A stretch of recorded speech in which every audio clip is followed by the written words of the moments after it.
آج پورے پاکستان میں لوگ سراپا احتجاج ہے حکومت کے اس ظالمانہ اقدام کے خلاف، بلکہ وحشیانہ طریقے سے انہوں نے جس طرح پیٹرولیم مصنوعات کی قیمت میں اضافہ کیا ہے، پورا پاکستان اس کو مسترد کرتا ہے اور ہم کسی بھی صورت میں اس قیمت کو قبول کرنے کے لیے تیار نہیں ہے۔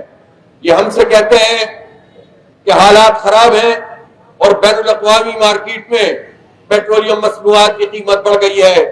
میں پوچھنا چاہتا ہوں کہ جب بین الاقوامی مارکیٹ میں پیٹرولیم مصنوعات $50 فی بیرل آ گئے تھے تو آپ نے پاکستانی قوم کو کتنا فائدہ پہنچایا تھا؟ آپ نے پاکستان کے لوگوں کو کوئی فائدہ نہیں پہنچایا تھا، بلکہ اس قیمت سے بھی آپ نے ہماری جیبوں پر ڈاکہ مارا تھا۔ اور اب جب مصنوعات کی قیمتیں بڑھی ہوئی ہیں تو ہونا یہ چاہیے تھا کہ جو پیٹرولیم کی قیمت کے علاوہ اضافی ٹیکس حکومت وصول کر رہی ہے، اس اضافی ٹیکس کو وصول نہ کیا جاتا، اور 1 لیٹر پر اس وقت انہوں نے جو صرف لیوی قیمت میں ہم پر ٹیکس عائد کیا ہوا ہے وہ $160 ہے۔ اس کے علاوہ کسٹم ڈیوٹی $25 ہے۔ اس کے علاوہ ظاہر ہے کہ مختلف کمپنیوں کا مارجن ہے، پھر کلائمیٹ چینج کی لیوی $2.5 الگ ہے، اور کئی طرح کے ٹیکس ملا کر 246 سے $458 پر انہوں نے قیمت کو پہنچا دیا ہے۔ ہم پہلا مطالبہ یہ کرتے ہیں کہ تمام ٹیکسز کو ختم کیا جائے اور پیٹرولیم مصنوعات کی قیمتیں کو آدھا کیا جائے۔ یہ آرام سے اس وقت بھی کیا جا سکتا ہے، کوئی اس میں مشکل کی بات نہیں ہے، لیکن حکومت خراب حالات سے فائدہ اٹھا کر اپنی نااہلی پر پردہ ڈال رہی ہے۔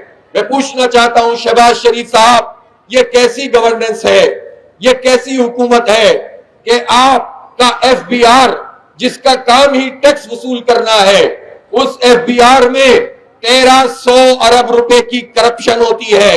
اس کرپشن کا بار بھی پاکستان کے یہ عوام اٹھاتے ہیں، پاکستان کے طالب علم، پاکستان کے مزدور، پاکستان کے کسان، پاکستان کے صنعتکار، یہ سب لوگ آپ کی کرپشن کا بوجھ ڈھوتے ہیں۔ یہ کرپشن کیوں ہے؟ 25-30 ہزار ملازمین ہیں FBR میں اور آپ ٹیکس وصول نہیں کرتے۔ آپ پیٹرول پر ٹیکس لگا دیتے ہیں، بجلی کے بل میں ٹیکس لگا دیتے ہیں، فکس چارجز وصول کرتے ہیں، سولر پہ ٹیکس لگانا چاہ رہے ہیں، آٹے پہ ٹیکس لگاتے ہیں، دال پہ ٹیکس لگاتے ہیں، صابن پہ ٹیکس لگاتے ہیں، موبائل کے کارڈ پر ٹیکس لگاتے ہیں، گیس پر ٹیکس لگاتے ہیں۔ FBR اس میں کیا کرتا ہے؟ تو یہ ٹیکس تو آپ براہ راست وصول کرتے ہیں۔ آپ سیلری کلاس، تنخواہ دار لوگوں کی سیلری پہ ٹیکس لگاتے ہیں، تو FBR کے اس 25,000 ملازمین کو پوری قوم پالتی ہے اور یہ کرپشن کرتے ہیں۔ آپ کو کرپشن بند کریں، خود بخود یہ مسئلہ حل ہو جائے گا۔ اسی طرح اس موقع پر جب خطے میں آگ لگی ہوئی ہے، جب اس وقت ہر طرف پریشانی ہے، تو کیا ہونا چاہیے؟ یہ جو آپ کی پسندیدہ IPPs ہیں، جس میں خود آپ کے خاندان کے لوگ بھی شامل ہیں، جس میں ساری پارٹیوں کے لوگ بھی شامل ہیں، یہ وہ لوگ ہیں کہ جن سے ناجائز قسم کے معاہدے کیے گئے ہیں، جن کے نتیجے میں اربوں ہزاروں ارب روپے ہم سے لوٹے گئے ہیں۔ کیا یہ نہیں ہونا چاہیے؟ یہ جو 80-100 IPPs ہیں، ان کی کیپیسٹی پیمنٹ کو بند کر دیا جائے۔ وہ کیپیسٹی پیمنٹ جو بجلی بنتی نہیں ہے اور اس کے پیسے آپ پاکستان کے عوام سے چارج کرتے ہیں۔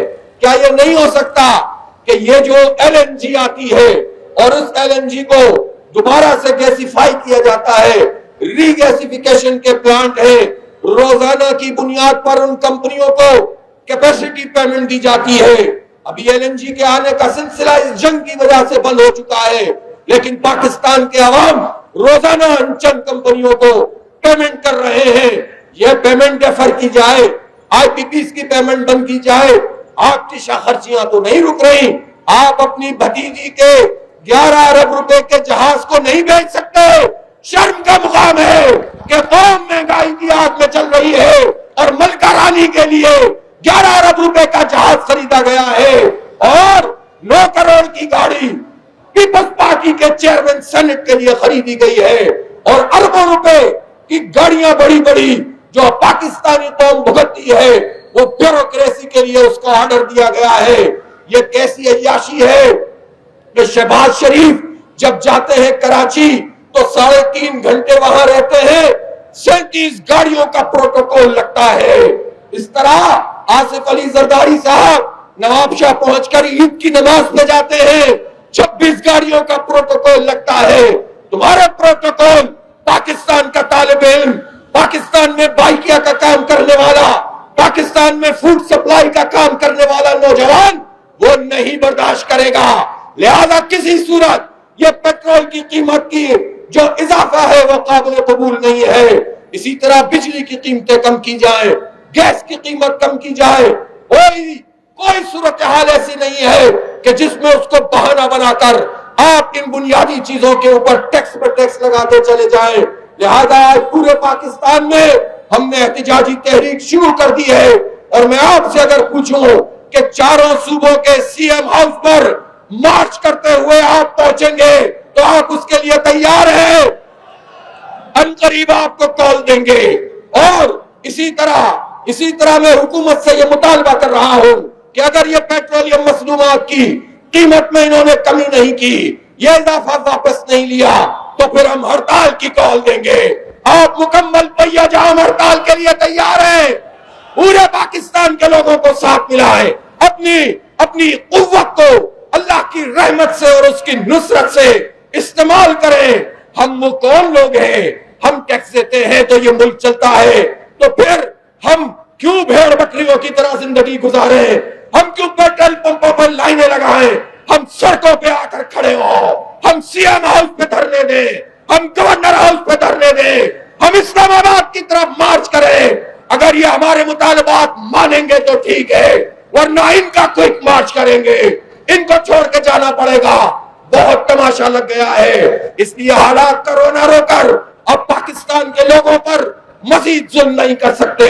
میں پاکستان کے تمام پولیٹیکل ورکر سے کہنا چاہتا ہوں, جس جماعت میں بھی آپ ہیں, ہمیں معلوم ہے آپ کی جماعتیں آپ کی ترجمانی نہیں کرتی, غریبوں کے لیے آواز نہیں اٹھاتی, مہنگائی کے خلاف نہیں بولتے, امریکہ کے خلاف نہیں بولتے, اسرائیل کے خلاف نہیں بولتے, لیکن آپ تو امت کا درد رکھتے ہیں, آپ تو اپنی پریشانیوں کا احساس رکھتے ہیں. میں تمام پولیٹیکل ورکرز کو, چاہے وہ نون لیگ کے ہوں, چاہے پی ٹی آئی کے ہوں, چاہے پیپلز پارٹی کے ہوں, چاہے مذہبی جماعتوں کے ہوں, آئیں جماعت اسلامی کے ساتھ مل کر جدوجہد کو تیز تر کریں. عوام کا یہ اتحاد اگر بن جائے گا تو حکمرانوں کو پیچھے ہٹنا پڑے گا. یہ آج سے آغاز کیا ہے, آپ اس جدوجہد کو تیز تر کریں, اپنی آبادیوں اور بستیوں میں جا کر اس پیغام کو پہنچائیں اور حکمرانوں کو مجبور کریں. آج کے لیے بس اتنا ہی. انشاءاللہ اتوار کے لیے بھی ایک کال دیں گے اور پھر ہڑتال کی کال بھی دیں گے.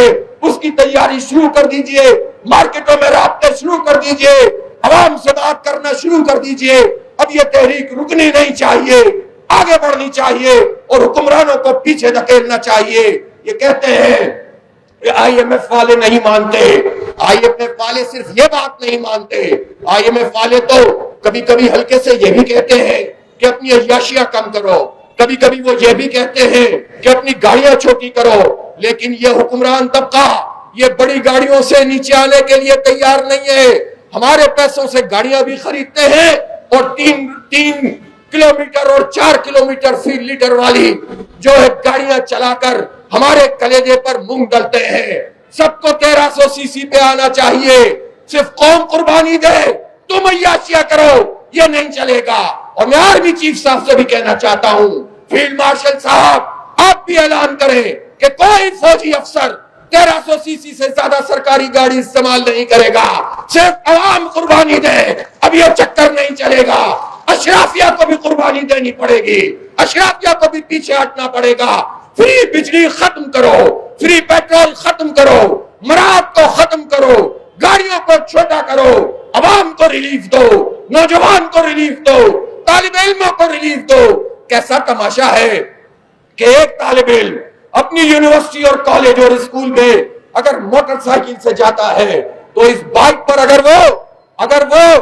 وہ 1 لیٹر خرچ اس کا دن میں ہو رہا ہے تو گورنمنٹ کو وہ 200 روپے سے زیادہ دے رہا ہے.